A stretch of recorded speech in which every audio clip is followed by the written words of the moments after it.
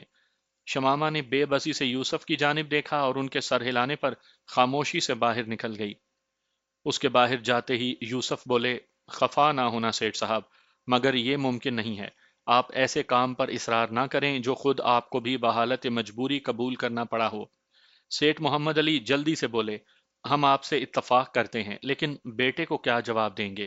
اسے کیسے یقین دلائیں گے کہ ہم نے پوری کوشش کی مگر لڑکی اور اس کے والد محترم کو یہ رشتہ قبول نہیں تھا؟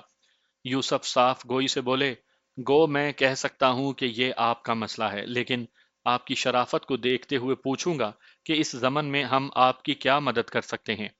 سیٹھ محمد علی نے بلی کو تھیلے سے نکالتے ہوئے کہا، اگر بیٹے کے اصرار پر ہم اسے ساتھ لے کر یہاں آئے تو آپ یہی سب کچھ دہرائیں گے، اور اگر اس نے کچھ الٹی سیدھی یقین دہانیاں کروانے کی کوشش کی تو آپ اس کی باتوں پر بالکل اعتبار نہیں کریں گے، یہاں تک کہ ہم میاں بیوی کی منتوں کو بھی خاطر میں نہیں لائیں گے، بلکہ صاف الفاظ میں کہوں تو ہماری اچھی خاصی توہین کریں گے، تاکہ معاویہ کے دماغ میں رینگنے والا پیار اور محبت کا کیڑا اپنی موت آپ مر جائے۔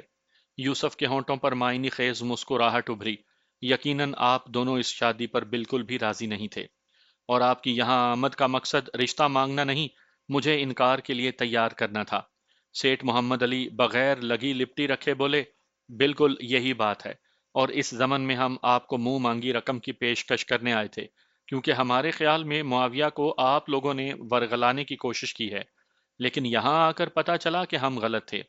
آپ کی بیٹی بہت سادہ اور مسکین سی ہے، اور وہ اس طرح کی چالاکیوں اور مکاریوں سے ناواقف نظر آتی ہے۔ البتہ ہم جو ذہن بنا کر آئے تھے اس کے مطابق اب بھی آپ کو منہ مانگی رقم دے سکتے ہیں۔ وہ رقم آپ کی بیٹی کی شادی میں کام آ سکتی ہے۔ بیٹیاں پیدا کرنے والوں کو بیٹی کی رخصتی کے لیے کسی دوسرے کی دولت پر نظریں گاڑنے کے بجائے ایسی خاندان میں رشتہ کرنے کی کوشش کرنی چاہیے جو ان کے ہم پلہ ہو۔ یوسف کے لہجے میں ہلکی سی تلخی در آئی تھی۔ محمد علی جلدی سے صفائی پیش کرنے لگے، میں نے کسی بری نیت یا آپ پر طنز کے لیے یہ پیشکش نہیں کی۔ یوسف دکھی لہجے میں بولے، آپ کی نیت پر شبہ ہے اور نہ خلوص میں کوئی شک، میں تو بس حقیقت بیان کر رہا تھا۔ تو پھر کیا سوچا؟ محمد علی نے سوال دہرائے بغیر جواب مانگا۔ محمد یوسف اطمینان بھرے لہجے میں بولے، آپ جیسے قابل احترام افراد کی توہین تو نہیں ہو پائے گی، البتہ سختی سے انکار کر سکتا ہوں۔ آپ جب چاہیں بیٹے کے ساتھ تشریف لا سکتے ہیں۔ آپ سے مل کر اچھا لگا، اگر میرے لائق کوئی خدمت ہو تو بے دھڑک تشریف لے آنا، آپ کے کام آ کر مجھے خوشی ہوگی۔ سیٹھ محمد علی نے جیب سے تعارفی کارڈ نکال کر محمد یوسف کی جانب بڑھا دیا۔ شکریہ سیٹھ صاحب۔ انہیں اٹھتا دیکھ کر محمد یوسف بھی کھڑے ہو گئے تھے۔ سیٹھ محمد علی سے تعارفی کارڈ لے کر انہوں نے جیب میں ڈال لیا تھا کہ ایسا نہ کرنے پر سیٹھ محمد علی اپنی سبکی محسوس کرتے، اور گھر آئے مہمان کی توہین کرنا کبھی بھی ان کی منشا نہیں رہا تھا۔ گھر جاتے ہی انہوں نے معاویہ کو اپنی خوابگاہ میں طلب کر لیا تھا۔ شمامہ کے والد اور خود اس کی جانب سے واضح انکار کا سن کر معاویہ کو سخت صدمہ ہوا تھا۔ اس نے تو سوچا تھا کہ جیسے ہی اس کا رشتہ لے کر والدین گئے وہ خوشی سے پھولے نہیں سمائیں گے، خاص کر شمامہ کے انکار کا سوچا ہی نہیں تھا۔ والد صاحب کی بات ختم ہوتے ہی وہ بولا، آپ شاید مذاق کر رہے ہیں۔ اس کے لہجے میں بے یقینی ہلکورے لے رہی تھی۔ سیٹھ محمد علی طنزیہ لہجے میں بولے، نہیں برخوردار، مذاق تو ہمارے ساتھ ہوا ہے۔ ایک ڈرائیور کے لہجے کا روکھا پن اور صاف لفظوں میں کیے ہوئے انکار کو ہضم کرنا سیٹھ محمد علی کے لیے کتنا مشکل رہا ہوگا، اس بارے میں سوچنا ضرور۔ باقی تمہاری ماں نے خود اس لڑکی کو بھی بلایا تھا، کیونکہ محترمہ کا خیال تھا کہ وہ اس کے خوبرو بیٹے سے ضرور محبت کرتی ہوگی، مگر وہ تو باپ سے بھی دو ہاتھ آگے نکلی۔ جو الفاظ اس نے کہے میں وہ نہیں دہرا سکتا، صرف یہ معلوم کرنا چاہوں گا کہ آخر تمہیں ہماری بے عزتی کروانے کی کیا سوجی؟ کہیں شادی کرنا تھی تو کم از کم لڑکی کو تو تیار کر لیتے، کہ وہ زیادہ نہیں تو تمہیں پہچاننے ہی کا اقرار کر لیتی۔ سر جھکاتے ہوئے وہ دھیمے لہجے میں بولا، اس سے لڑائی ہو گئی تھی۔ عالیہ جلدی سے بولی، دیکھو معاویہ، ہم نے تمہاری شرط پوری کر دی ہے، اور کھلے دل سے ایک ڈرائیور کے گھر رشتہ مانگنے پہنچ گئے، کیونکہ ہمیں تمہاری خوشی عزیز ہے۔ اب وہ لوگ اس شادی پر راضی نہیں ہو رہے تو ہم زبردستی تو نہیں کر سکتے بیٹا، اس لیے تم اس منہ پھٹ لڑکی کو بھول ہی جاؤ تو بہتر ہوگا۔ وہ بے بسی سے بولا، ایسا کرنا میرے اختیار میں تھوڑی ہے۔ عالیہ نے زبردستی کی مسکراہٹ ہونٹوں پر چپکائی۔ لو، کر لو بات۔ اتنی حور پری تو ہے نہیں جو تم مرے جا رہے ہو۔ اس سے کئی گنا خوبصورت لڑکیاں اپنے خاندان میں بھری پڑی ہیں۔ دونوں ہاتھوں سے سر پکڑتے ہوئے وہ بجھے ہوئے لہجے میں پوچھنے لگا، شمامہ نے کیا کہا تھا؟ یہی کہ وہ معاویہ کے چہرے پر تھوکنا بھی پسند نہیں کرتی۔ عالیہ نے جھوٹ بولنے میں ذرا بھی قباحت محسوس نہیں کی تھی۔ اس نے ماں کی آنکھوں میں دیکھتے ہوئے پر اعتماد لہجے میں کہا، وہ ایسا نہیں کہہ سکتی۔ کیوں؟ عالیہ کا لہجہ پھیکا پڑ گیا تھا۔ معاویہ تیقن سے بولا، وہ اتنی بدتمیزی اپنی کسی کلاس فیلو سے نہیں کر سکتی تو خود سے بڑوں سے اس انداز میں کیسے مخاطب ہو سکتی ہے؟ عالیہ نے بات سنبھالتے ہوئے کہا، اہمیت الفاظ کی نہیں، ان سے اخذ ہونے والے نتیجے کی ہوتی ہے۔ معاویہ کے ہونٹوں سے سرسراتی ہوئی آواز برآمد ہوئی، مجھے اس کے الفاظ جاننے میں دلچسپی ہے۔ برخوردار، ہم تمہاری شمامہ کے اقوال ضبط تحریر میں نہیں لانے گئے تھے۔ باپ بیٹی کو یہ رشتہ منظور نہیں تھا، اور اگر ان الفاظ کو بہت زیادہ مہذب بھی بنا لیا جائے تو یہ کہا جائے گا کہ اس لڑکی نے کھلا انکار کر دیا ہے، اور کھلے انکار کا مطلب ہوتا ہے کہ لڑکی کہہ رہی ہے فلاں سے شادی کرتی ہے میری جوتی، میں اسے گھاس ڈالنا بھی پسند نہیں کرتی، اس سے شادی کے بجائے مجھے زہر کھانا منظور ہے، میں اس پر تھوکنا بھی نہیں چاہتی، وغیرہ وغیرہ۔